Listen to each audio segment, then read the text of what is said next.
Hello viewers, Assalamu alaikum. Welcome back to English with Shafiq. Today we are going to learn English from movie, especially phrasal verb.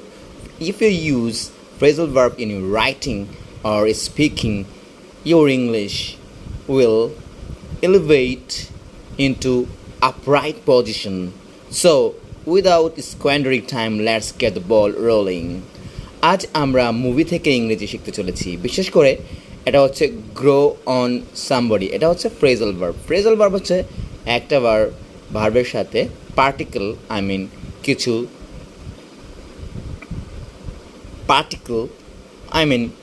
কিছু particle মানে কিছু অংশ যোগ হয়ে specially এটা প্রেপোজিশনের মতো কিছু পার্টিকেল মানে হচ্ছে কণা টাইপের কোনো কিছু মানে ছোটো ছোটো জিনিসগুলো বসে একটা মিনিং দেবে। অনেক সময় আর মিনিংগুলো আপনার একও হতে পারে আবার ভিন্ন হতে পারে।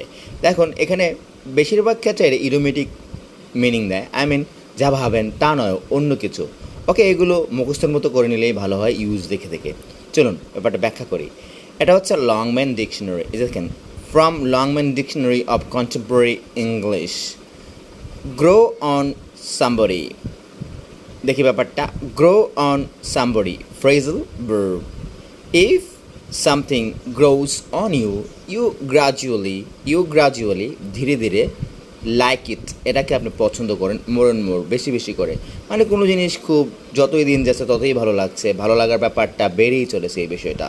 দেখেন, আই হেট ইট, আমি কী করতাম, ঘৃণা করতাম হিজ মিউজিক অ্যাট ফার্স্ট, তার সঙ্গীতকে আমি প্রথম কী করতাম, ঘৃণা করতাম। বাট কিন্তু ইট গ্রোস অন ইউ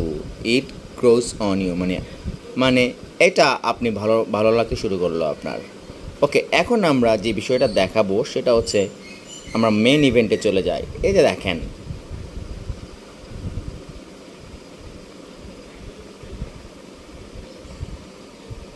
দেখেন বিষয়টা, এই যে এটা একটা মুভি, সেই মুভি থেকে এটা হচ্ছে রেট টু মুভি।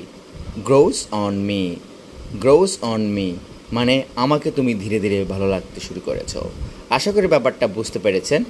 আমরা আগামী ক্লাসে আরও ইংলিশ শিখতে চলবো মুভি থেকে। আল্লাহ হাফেজ, ভালো থাকুন। Before going I would like to request you, please do subscribe my channel and try to learn something new. আল্লাহ হাফেজ।